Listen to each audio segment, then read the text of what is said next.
For today's vlog, nagkaaya naman nga ang mga bakla para lumabas. Off nga pala namin ngayon, kaya may plano kaming maligo. Dito nga pala kami ngayon sa Grand Cayman Island. Ready ko na nga pala ang sunblock, Pringles, sunglasses, earphone, at ang aking relo. Syempre hindi mawawala ang pabango at ang aking sombrero. Magdadala rin nga pala ako ng pera pambayad ng taxi. Magta-taxi nga pala kami pagdating namin ng port. Puro tigwa $1 nga pala ang dinala ko para mabilis makapagbayad. Minsan kasi kung buo yung dadalahin mo, halos walang pambarya yung mga driver. At napagpasyahan nga pala namin na mag-taxi na lang para mas mabilis kami makarating sa place ng aming paliliguan. Matatagalan nga pala kasi kami kung lalakarin namin. Medyo may kalayuan nga pala kasi yun, halos 30 minutes kung lalakarin mo. At kung taxi naman, wala pang 10 minutes. O diba, bongga. At isa-isa ko na rin nga pala in-arrange lahat ng mga dadalhin ko sa aking bag. Dinoble check ko na rin ang iba kung may kulang pa. At dumating na nga isa kong kasamang si Eliza. Ganun din si Jaylin. Syempre hindi mawawala sa ate Emma na aming barista. Gaganda talaga nila, diba? Fresh na fresh. Parang ikaw, fresh din. At hindi na nga kami nag-aksaya ng oras, lumarga na kami kaagad para naman masulit namin yung off namin at makabalik kami kaagad. Excited na nga kami ng mga oras na yun kasi gusto na namin magbilad sa araw. Selfie time. Ganda yarn. At nakalabas na nga si bakla ng ship. Nagmamaganda kahit hindi naman talaga. Keme! Grabe yung labi namin ng mga oras na yan. Papulahan. Ito nga pala ang sasakyan namin ngayon ng tender. Dito iniipon ng mga guests para dalhin sa port kung saan ang pasyalan.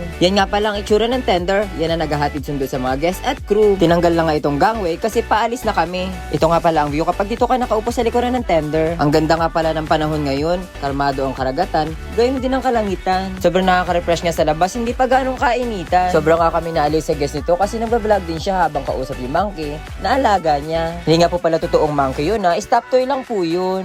Napakasarap nga pala ng hangin dito sa labas habang natatanaw mo ang magandang kapaligiran. Grabe, ang laki ng ship namin no. Sana yun sa'yo rin. Keme, walang ganun Mars. Grabe talaga itong mga friend ko, sobrang nagmamaganda. Ganon din si Eliza, lalo na si Jaylin. Kahit hindi naman talaga. Pretty yarn. Walang ganun Mars. Ganda mo dyan sis, sino ka dyan? At syempre hindi rin ako papakabog. Arte-arte rin ako kahit wala naman talagang ibubuga. Nasa likuran ko nga pala si Glory. Ganon din si Carnival Sunrise. O diba? Ganda. Habang nung malapit na nga kami sa port, may nakita rin kami mga nag-i-snorkeling. Marami rin kasi mga coral reef dyan na pwede mong makita. Excited na nga ang lahat na bumaba, kagaya nitong mga photographer na excited na rin kumuha. Waiting yarn. Walang ganun, Mars! Hindi nga lang pala kami ang dumadaong dito, kasabay din namin si Carnival Sunrise. Kaya marami kang guest na makikita at makakasalamuha. Marami ka nga palang beaches na pwede ditong puntahan sa Grand Cayman, kagaya ng 7 Mile Beach na open sa lahat. Wala nga pala kasing bayad doon, kaya mostly ng mga guest doon nagpupuntahan. Marami ka nga palang mabibili mga pagkain doon, lalo na yung mga ihaw-ihaw. Ito nga pala ang itsura ng port pagbaba mo ng tender. Yung kulay pula natin para sa Carnival Sunrise at yung green naman para sa Carnival Glory. Diyan nga pala pumipila ang mga guests para i-count bago bumalik ng ship. At paglagpas nga namin ng port, dali-dali na kami naghanap ng taxi. Kung dito nga pala kami mag-aantay, matatagalan lang kami kasi marami ding guests na nag-aantay ng taxi. Kaya napagpasyahan namin na maghanap na lang sa banda roon. At ilang minuto nga lang may huminto na taxi at tinanong namin kung available ba siya. Marami kasing taxi dito na daraanan ka lang. Parang ikaw, dinaanan mo lang ako.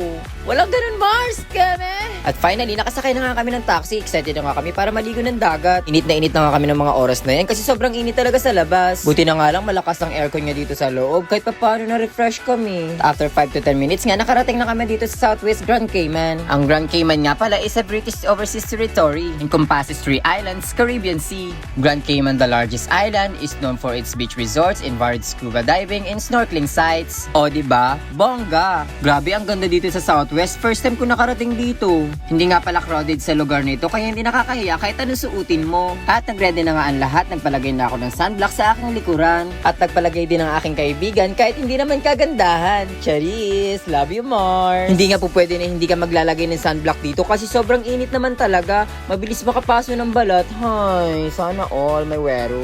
Pwede mo nga palang gamitin ang mga lamesa dito basta lilinisin mo lang after mo gamitin. Hindi nga pala sila mahigpit dito. Basta susunod ka lang sa mga protocols nila. At hindi na nga kami nag-aksaya ng oras, naligo na kami. At syempre hindi mawawala ang picture dito, picture doon, picture kahit saan. Di talaga siya papakabog, diba? Pasabog. At syempre hindi rin ako papahuli. Kailangan ko ibigay ang best ko. Pinagtitingin na ako ng mga tao ng oras na yan. Nahihiya tuloy ako. Hay. Celebrity yarn. Walang ganun, Mars! Grabe, napaka-clear talaga ng tubig dito. Buti nga pala, napakaganda ng panahon ngayon kasi minsan tuwing dadaong kami dito ay umuulan. Di kami binigo ni Mother Earth. Maraming salamat po. Safe din nga pala sa lugar na to. Meron nagbabantay para umalalay sa'yo. Sana all may umaalalay pero bakit ikaw hiniyaan mo lang ako?